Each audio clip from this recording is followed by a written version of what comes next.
Hello. This diary entry is entitled, "You're a Good Wife, Edna," which was all about nicknames and numerical codes. His license plate on his Jeep said Chatub, C-H-T-U-B, and he would tell people that that was his native name from the Potawatomi tribe that he was a member of. It was always fun to watch the light dawn on their faces when they realized that was actually Butch backwards. When we were in high school and first dating, his friends thought it was so cool that he was Native American and engaged with his tribe. They would tell me the most ridiculous stories, like how he used to live on the reservation and that when he was a child, he only wore moccasins, and that was all, that his family made their own moccasins and he wore them everywhere. They told me all of these ludicrous stories. So while Butch was in the Army, when we were just 19, 18, he started adding the numbers 1434 to his signature, which turned out to be the text equivalent numerically is "I love you more." And he signed it on everything, cards, letters, and so we both started using it all the time. So we would find these cool ways to use the 1434. It was on every card, every letter, rubbed into the dirt on the license plate of the car, in the fog on the bathroom mirror. Any place that you could get 1434, you would find it. So it's in a lot of my email addresses and usernames, and I suppose I should get used to not using that, but I guess I'm not ready to do that.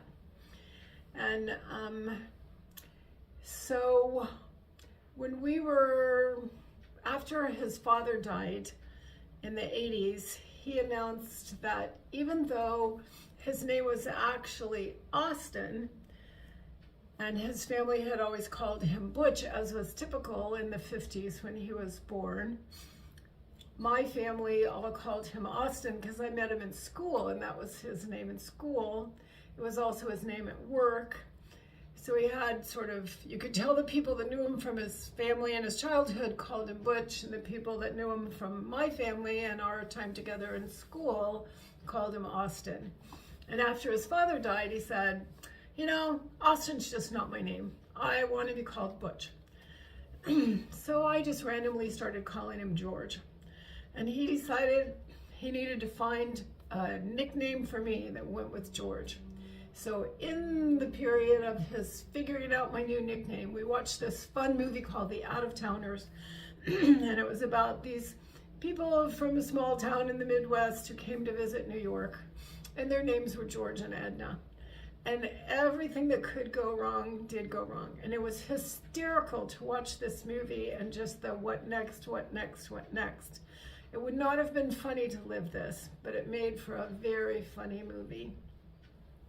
At about the same time, he watched a commercial about a man who was suffering terribly from a cold. And his wife was nurturing him and caring for him by giving him NyQuil.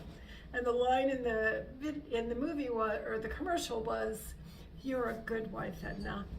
And that was it. From that point forward, he started calling me Edna. One of his favorite things was he would call some place where I was, like a birthday party or a baby shower, and over the phone he would ask if he could speak to Edna Mae Schwartz. And I would hear the hostess say, "I'm sorry, there's no one named Edna Mae Schwartz here." And I would say, "That's me," and go to the phone to find out what he needed. And sometimes he just wanted to do that. Well, so then adding to his many names, he started signing his own name, Elmer P. Schwartz. So he had one more name. And so it's been a long time since anyone called me Edna. And it wasn't that I preferred Edna to Barbara. It was just a really special piece of us. And it's a big piece that I feel like has been torn away from me. So I haven't removed it from anything after years and years. It's still my username. It's still my email name. It's still everywhere. So the work of becoming us without them means that we have to begin to learn our new name.